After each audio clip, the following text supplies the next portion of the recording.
Buenas tardes, ¿qué tal? Es tiempo de temas del día. Yo soy Michelle de Melo y le acompaño a revisar las causas y consecuencias de los temas más destacados en el día de hoy en América Latina y el mundo. Empezamos con nuestra pregunta del día. Y la tenemos en pantalla. Pregunta del día. 5 países podrán producir la Sputnik 5 contra la COVID-19. A pesar del interés internacional, también hay una campaña en contra del fármaco. ¿Por qué se generan tantas dudas en torno a la vacuna rusa? Ahí está la pregunta. @temas Telesur, @Telesur TV, @Medemelo Telesur. Las respuestas usted decide. Guerra Fría del siglo XXI, control de medios de comunicación o intereses económicos. ¿Qué está por detrás de todas las dudas en torno a la vacuna rusa? Bolivia tendrá elecciones generales más tardar el venidero 18 de octubre. Es lo que define la ley aprobada por la Cámara de Diputados este jueves. La norma prohíbe al gobierno de facto, presidido por Yanine Áñez, postergar estos comicios. Prevé que si eso sucede, los involucrados podrán enfrentar a la justicia. Este es nuestro primer tema del día. El Poder Legislativo boliviano, con mayoría del movimiento al socialismo, aprobó el documento que en el artículo 2 instruye al Ministerio Público para que emprenda acciones legales contra quien pretenda modificar la fecha de este proceso electoral. De esta forma, el gobierno de facto no podrá en lo sucesivo cambiar el calendario electoral nuevamente, como lo hizo en 3 ocasiones en los últimos 4 meses, lo que también generó los rechazos de movimientos sociales que organizaron una huelga general indefinida y más de un centenar de bloqueos carreteros en todo el país en respuesta al aplazamiento de estos comicios. Desde La Paz, nuestro corresponsal Freddy Morales tiene más información. Freddy, buenas tardes. Por un lado, hay esta decisión tomada por el Parlamento, se espera la sanción ahora de la presidencia, pero por otro, la Central Obrera ya dijo que ve la ley como una traición. Cuéntanos, ¿cuál es lo último que se escucha y se debate en Bolivia? Hola Michelle, saludos desde la Plaza Murillo, en la ciudad de La Paz. Aquí en Palacio de Gobierno ya todo está dispuesto para que el gobierno de facto, la presidenta de facto, promulgue la ley aprobada por las 2 cámaras legislativas que determina que las elecciones deben realizarse hasta el 18 de octubre. Y como reseñabas, esta ley también señala que ninguna persona puede modificar esta fecha del 18 de octubre como máximo para la verificación de los comicios, bajo pena de sanciones penales. Entre tanto, la Central Obrera Boliviana hace minutos nomás ha concluido una rueda de prensa junto con los representantes de los movimientos sociales, donde se ha declarado de manera oficial que esta ley es una traición a los bloqueos, a las movilizaciones, a la huelga general que fue instruida desde el pasado 3 de agosto en Bolivia y que se ha manifestado y expresado en más de 100 puntos de bloqueo a nivel nacional, bloqueos en carreteras, pero también movilizaciones en las ciudades de Cochabamba y la ciudad de El Alto. Según los dirigentes de las organizaciones sociales, no ha habido ninguna consulta a estas para aprobar esta ley y esto ha sido, según afirman, una decisión cupular de las cúpulas políticas representadas en el legislativo. Son 3 las fuerzas políticas representadas allá. Una de ellas representa al partido del gobierno de facto. La Central Obrera y los movimientos sociales han informado que bajarán a las bases, harán consultas a partir de hoy en los puntos de bloqueo y en las distintas organizaciones afiliadas para que éstas determinan qué se hará de aquí en adelante.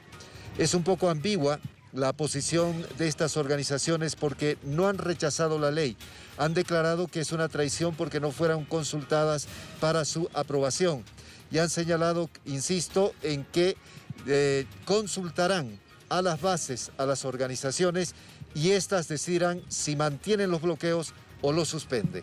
De modo que esa es la situación hasta el momento en Bolivia, Michelle. Freddy, muchísimas gracias. Así que bueno, todo indica que a lo mejor realmente el 18 de octubre sea la fecha límite para las elecciones, pero hay que esperar nuevas reacciones. Muchas gracias, Freddy. Y eso porque en los últimos días en Bolivia distintos sectores han pedido la renuncia de la presidenta de facto, Yanine Áñez, cuyo nivel de rechazo oscila entre el 60 y el 80%, de acuerdo a un estudio del Centro Estratégico Latinoamericano de Geopolítica, CELAC. La presidenta de facto, Jeanine Áñez, llegó al poder luego de autoproclamarse tras el golpe de Estado contra Evo Morales en noviembre de 2019. Áñez había prometido la realización de elecciones en un plazo no mayor de 120 días. El 3 de mayo, luego el 6 de septiembre, fueron las fechas anunciadas para los comicios que el mismo gobierno de facto no acató, alegando la pandemia como impedimento. Sin embargo, analistas atribuyen estos cambios al amplio favoritismo del candidato Luis Arce del Movimiento al Socialismo, quien, según las encuestas, ganaría las elecciones en primera vuelta. Revisemos ahora algunos aspectos inherentes de la Ley 1304, que establece como fecha máxima el 18 de octubre para la celebración de los comicios en Bolivia. La ley fija el 18 de octubre como fecha perentoria para la celebración de las elecciones, aunque deja abierta la posibilidad de celebrarlas antes de esta jornada. En el artículo 2, la ley señala que el Ministerio Público deberá iniciar de oficio un proceso penal contra quienes por cualquier medio pretendan cambiar o cambien la fecha definitiva, impostergable e inamovible de las elecciones generales. Por otra parte, el documento señala que el Ejecutivo debe garantizar los recursos necesarios para que el Tribunal Supremo Electoral adelante los comicios. La Unión Europea, la Organización de Naciones Unidas, la ONU y la Iglesia Católica, a través de la Conferencia Episcopal Boliviana, suscribieron en un acta testimonial su respaldo a este instrumento jurídico.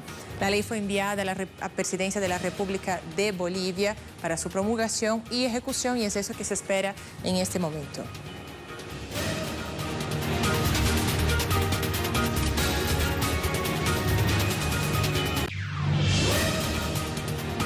Recordemos nuestra pregunta del día y está para que usted opine. 5 países podrán producir la Sputnik 5 contra la COVID-19. A pesar del interés internacional, también hay campaña en contra del fármaco. ¿Por qué se generan tantas dudas en torno a la vacuna rusa? Ahí está la pregunta, @MDMelo Telesur, @temas Telesur y @Telesur TV. Las opciones de respuesta: Guerra Fría del siglo XXI, control de medios de comunicación, intereses económicos. Usted decide cuál es la respuesta. Temas del día. Y nuestra imagen del día de hoy nos lleva a Estados Unidos. Continúa ardiendo un incendio forestal declarado en Lake Hughes, en Los Ángeles, California. El incendio ha arrastrado con 10.000 hectáreas ya de tierra. Con estas imágenes hacemos una breve pausa y regresamos con más temas del día.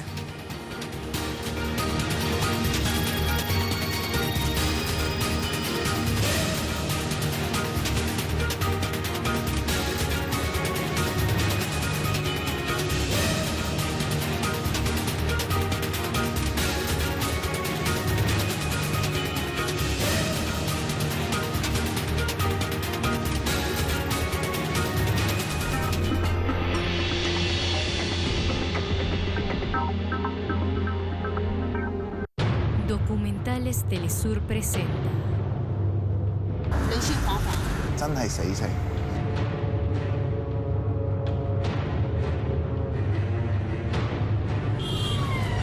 跟住香港咧有一啲新聞媒體記者同埋電台有一部分就佢哋成日醜化我哋香港阿 Sir，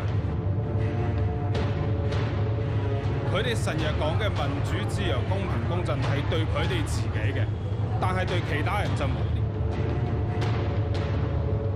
Domingo, solo por Telesur.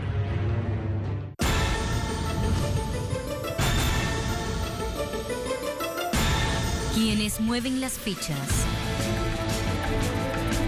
¿Qué intereses motivan a los actores detrás de cada suceso? Se despliega el tablero en Jugada Crítica. Indaga cada acontecimiento de lunes a viernes. Solo por Telesur.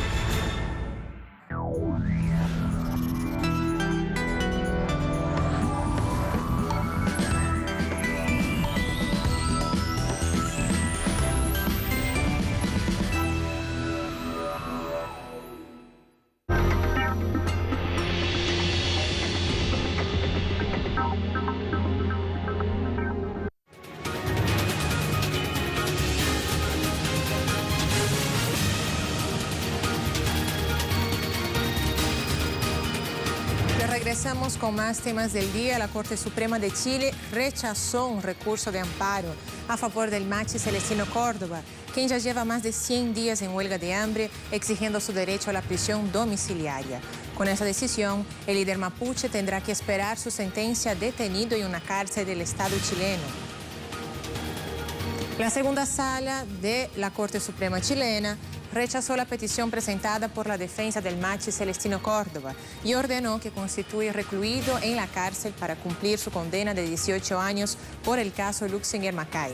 El líder indígena mapuche solicitaba la prisión domiciliaria bajo preceptos humanitarios establecidos en acuerdos firmados por el Estado chileno con la Organización Internacional de Trabajo, la OIT, y posterior liberación también de los presos políticos mapuche detenidos en las cárceles de Angol.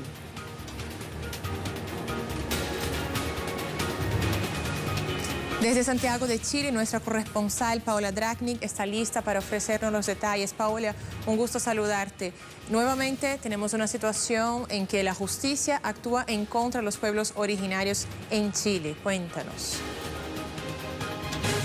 Así es, ¿cómo están? Un gusto saludarlos. Actúa en contra de los pueblos originarios de Chile, pero también en contra del convenio 169 de la Organización Internacional del Trabajo, que finalmente es el marco jurídico al cual apelaba o apela aún la defensa del machi Celestino Córdoba, porque han dicho se van a recurrir ahora a las instancias internacionales. En 20 minutos más está citada una conferencia de prensa, un punto de prensa fuera del hospital de Nueva Imperial. Esto es a muchos miles de kilómetros de aquí de Santiago, pero vamos a tener ahí colaboradores que nos van a enviar justamente esta vocería de Giovanna Tavilo y de Cristina Romo, ambas dirigentes mapuches, voceras del machi Celestino Córdoba, que van a dar este punto de prensa para dar a conocer algunas decisiones respecto de lo que ha sido este fallo de la Corte Suprema, que la verdad se ha tomado bastante mal, porque si bien el fallo por primera vez reconoce la existencia de este convenio 169 en un marco jurídico amplio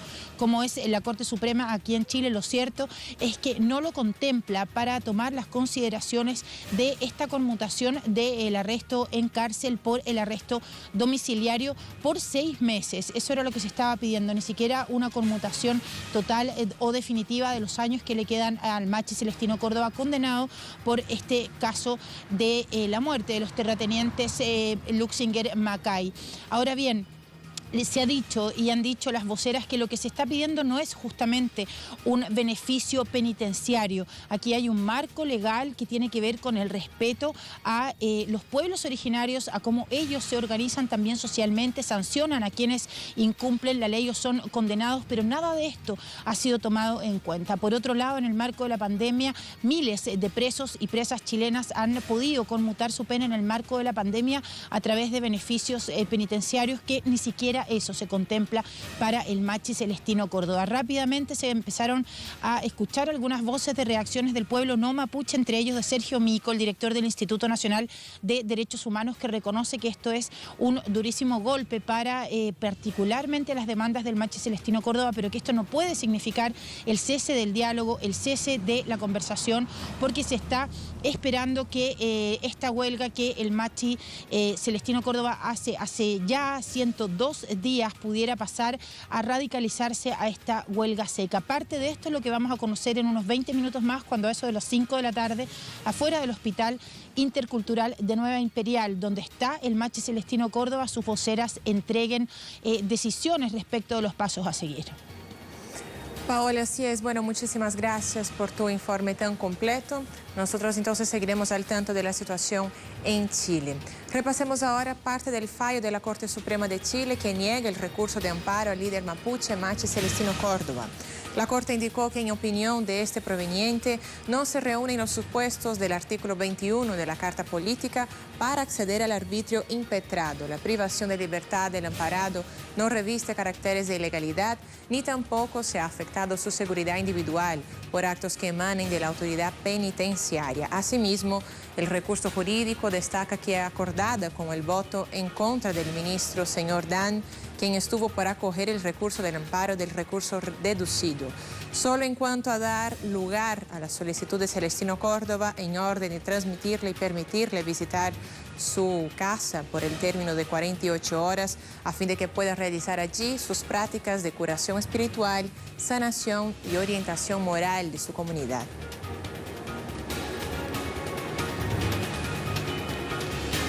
Avanzamos, seguimos detallando y profundizando la situación en Chile. Parte de las demandas de la Organización Social Indígena en Chile aluden al cumplimiento del gobierno al artículo 10 del convenio 169 con la Organización Mundial del Trabajo, que dice lo siguiente.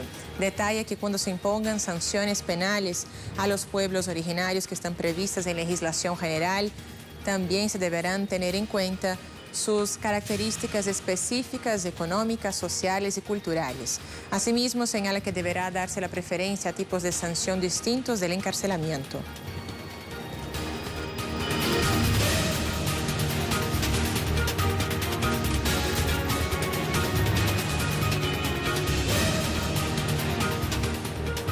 Les hablamos ahora de otros temas que también son noticia. El tema en un tuit. Empezamos en Brasil con André Vieira.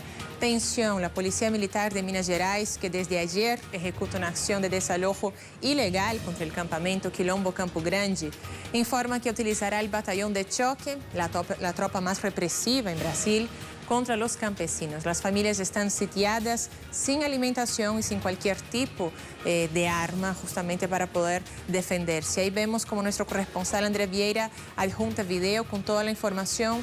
Desalojo violento durante la pandemia en Brasil que se sucede desde el día de ayer. Nos vamos a Uruguay con Mateo Grille. Los funcionarios de salud pública uruguaya rechazaron los recortes previstos para el sector y reclamaron que se aumente el presupuesto para garantizar una cobertura de salud digna a todos los uruguayos. Ahí escuchamos el reporte completo de Mateo Grille. En la jornada de hoy, los trabajadores de la Federación de Funcionarios de Salud Pública están reclamando en el centro de Montevideo por mayor presupuesto para la salud pública uruguaya. Es una marcha que está convocada desde la Intendencia de Montevideo, en pleno centro de Montevideo. Va a dirigirse, se dirigió, en realidad en este momento está en el Ministerio de Economía y va a ir hacia la sede de la Presidencia de la República, hacia la Torre Ejecutiva, donde los trabajadores van a reclamar allí frente a la oficina del Presidente de la República por mayor presupuesto para la salud pública uruguaya.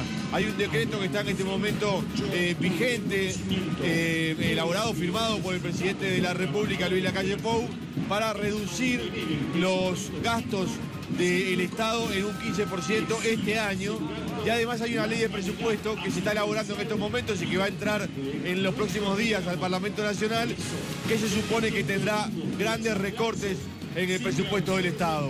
Esto entonces es obviamente rechazado por los funcionarios del Estado y en este caso los funcionarios de salud pública están reclamando entonces que no se efectivice el recorte para este año y que además el presupuesto contemple un aumento del presupuesto para la salud pública uruguaya. De Uruguay nos vamos a Colombia con nuestro corresponsal en Bogotá, Hernán Tobar, quien dice lo siguiente. El Senado colombiano quedó notificado de la medida de aseguramiento que determinó la Corte Suprema de Justicia al expresidente Álvaro Uribe Vélez dentro de la investigación por manipulación de testigos. Recordemos que eso fue noticia hace muy pocos días, la prisión domiciliaria contra el expresidente Álvaro Uribe. Escuchamos el reporte completo con Hernán Tobar. La Corte Suprema de Justicia el día de hoy dio a conocer en una comunicación enviada al Senado de la República en cabeza del presidente Alex Char la situación jurídica del presidente y senador Álvaro Uribe Vélez. Por su presunta manipulación de testigos, recordemos, le dictó medida de aseguramiento. En la notificación se advierte que el Congreso debe proceder conforme al artículo 134 de la Constitución Política Colombiana, que asegura que cuando se trata de una ausencia temporal, el congresista debe ser suspendido de su cargo y debe procederse a nombrar un reemplazo mientras tanto. Esto, pues, porque ante la medida de aseguramiento, pues no podría asistir a las sesiones del Congreso. En este sentido, pues, algunos analistas advierten o aseguran que ya esta situación se encuentra en manos de la Comisión de Ética del Senado del Congreso colombiano y debe emitir un concepto jurídico sobre cuál debe ser el futuro político del senador Álvaro Uribe Vélez. Ante esta suspensión...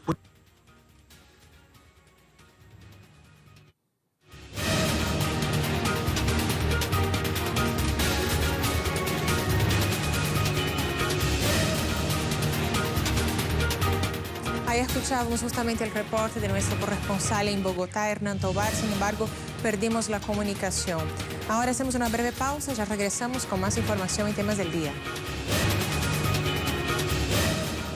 Regresamos con más temas del día. Nuestro tema en desarrollo se genera en Argentina y México. Ambos gobiernos anunciaron que producirán y distribuirán en conjunto la vacuna producida por la Universidad de Oxford contra la COVID-19 a partir del próximo año, de 2021. Desde Buenos Aires, nuestro corresponsal Juan Carlos Bartolota tiene toda la información. Juan Carlos, buenas tardes. Cuéntanos un poco más sobre cuáles son los institutos, los entes que están vinculados a la producción de esta nueva vacuna en Argentina. Un gusto saludarte. ¿Qué tal, Michelle? Exactamente, muy buenas tardes, un gusto también mío. Y efectivamente, la Argentina ayer, primero lo hizo el presidente Alberto Fernández, posteriormente lo hizo el presidente de México, López Obrador. Conjuntamente los dos países van a recibir el aporte de empresas privadas con la fundación Carlos Slim. La vacuna que va a producir en la Argentina va a ser envasada y distribuida en México, está avalada por el laboratorio AstraZeneca y, como decíamos, la Fundación Carlos Slim y la investigación que lleva adelante la Universidad de Oxford en Inglaterra. Este conjunto, digamos, de ideas que se ha formado para llevar adelante una vacuna que tiene que ver con la COVID-19 va a comenzar a producirse en breve. Se espera que para el mes de diciembre ya pueda tener una cierta aprobación y, según dijo el presidente Alberto Fernández, en el primer semestre del 2021 se podría comenzar a vacunar. Se estima en un principio, al menos aquí en la Argentina, un 20% de la población que sería vacunada. En esta primera etapa, por supuesto, ustedes saben, esta vacuna que ha investigado la Universidad de Oxford se encuentra en la fase 3, se ha probado con una sola dosis con una efectividad del 92%, pero si se aplica una segunda dosis, esa efectividad llega al 100% según las investigaciones que se llevan a cabo. Por supuesto, falta las confirmaciones no solamente de los gobiernos, sino también de la Organización Mundial de la Salud, y en esto vale la pena decir que ayer lo dijo el ministro de Salud, Ginés González García, no es el único recurso con el cual va a contar la República Argentina. Es un dato muy auspicioso, importante para el país. Se tiene mucha esperanza y mucha fe al mismo, pero no es el único. Ustedes saben que también está el lanzamiento que hizo el presidente Vladimir Putin en Rusia sobre la vacuna de ese país, y también la Argentina está con otros proyectos. Otro, por ejemplo, Michelle, es el que lleva adelante Pfizer y BioNTech, con acuerdo con el gobierno argentino, por el cual ya el Hospital Militar de la República Argentina, del Ejército Argentino, está justamente llevando adelante las pruebas, los testeos con voluntarios, 4.500 voluntarios que ya están afectados a este dispositivo de prueba que se está realizando, como te decía, en el Hospital Militar Central de aquí del país. Y con eso también es otro de los esquemas que maneja la Argentina. Hay una cuestión que tiene que ver también con los costos, esto se va a evaluar, y con quién llegará primero a la aprobación definitiva y total de estas vacunas. También la Argentina tiene en carpeta vacunas que se están desarrollando en China y una vacuna que pertenece a una gran empresa farmacéutica con sede en Holanda. Estos son los aspectos que está en análisis del gobierno argentino.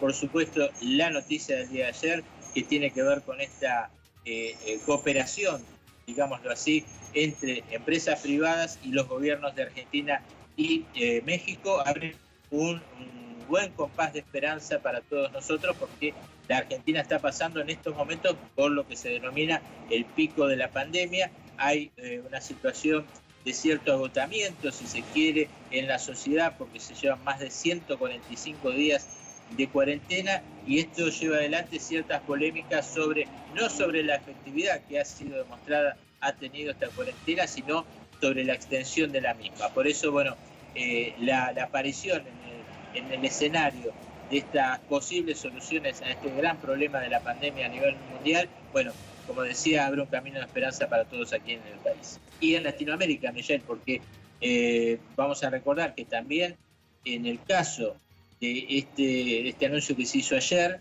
la prioridad va a ser Latinoamérica, ¿sí? Está centralizada entre 150 y 250 millones de dosis, en el caso de ser aprobada esta vacuna, que van a ser distribuidas en todos los países de la región. Juan Carlos, mucha expectativa seguramente en toda la región en torno a lo que todo el mundo espera, ¿no? Una cura, una vacuna para la pandemia, para la COVID-19. Juan Carlos, muchas gracias por tu reporte tan completo, pero ahora nos vamos a México con nuestro corresponsal Eduardo Martínez desde Ciudad de México, desde la capital, que también está listo para hablar del lado mexicano, que se escucha cuáles son ya las reacciones ante ese anuncio de que Argentina y México pasarán a producir una nueva vacuna contra la COVID-19, que todavía está en fase de pruebas, pero tiene ahí una expectativa de que empiece a ser producida en la región. Eduardo, cuéntanos un poco también sobre si ya se habla algo sobre los costos de esta vacuna, cómo será su distribución en el territorio mexicano y en América Latina. Bienvenido.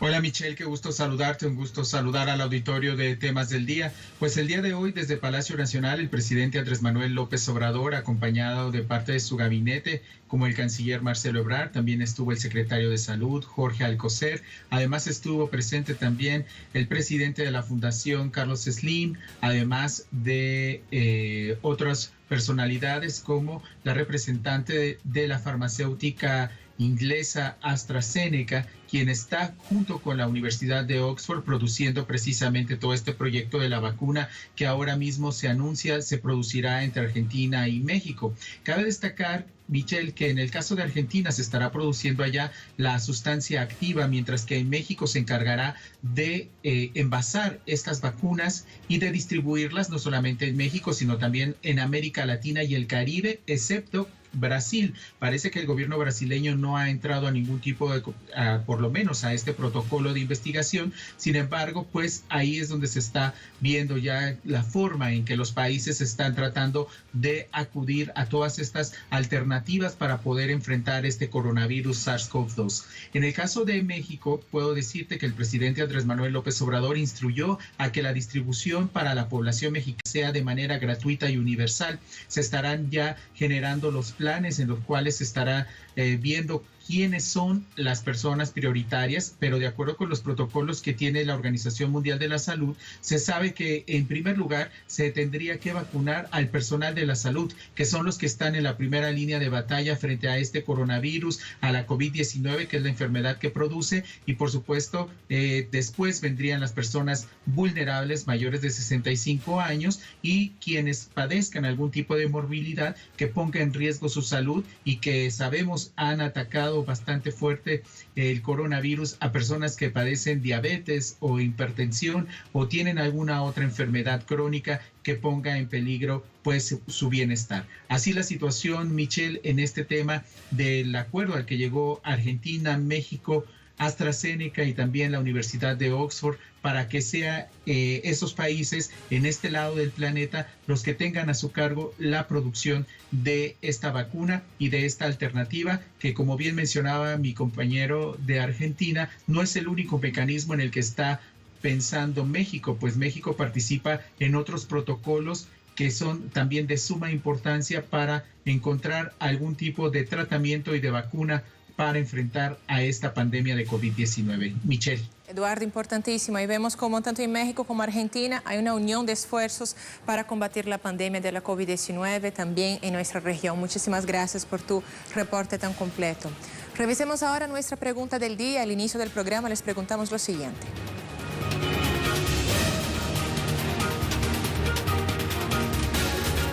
Pregunta del día: 5 países podrán producir la Sputnik 5 contra la COVID-19. A pesar del interés internacional, también hay una campaña en contra del fármaco. ¿Por qué se generan tantas dudas en torno a la vacuna rusa? Esta es la pregunta, ustedes contestaron. El 22% dijo Guerra Fría del siglo XXI. El 0% nadie votó por control de medios. Sin embargo, el 77,8%, la amplia mayoría, dijo intereses económicos. Justamente eso que está por detrás de todas las dudas que se generan en torno a la vacuna rusa. Y nosotros así finalizamos esta emisión de Temas del Día y finalizamos justamente con un breve homenaje al gran líder de la Revolución Cubana, Fidel Castro Ruz, quien en este día, ese 13 de agosto, si estuviera vivo, cumpliera 94 años de edad. Fidel desde antes ya nos decía del ejemplo de la importancia del trabajo de los médicos cubanos en todo el mundo y que hoy nuevamente la humanidad lo puede vivir, ya que en 47 países ya han recibido brigadas médicas cubanas durante la pandemia. Y así, con un breve homenaje, finalizamos esta emisión de Temas del Día. Gracias por acompañarnos y hasta la próxima. Que nosotros no podíamos ni enviaríamos nunca o nunca realizaríamos ataques preventivos y sorpresivos contra ningún oscuro rincón del mundo, pero que en cambio nuestro país era capaz de enviar los médicos que se necesiten a los más oscuros rincones del mundo.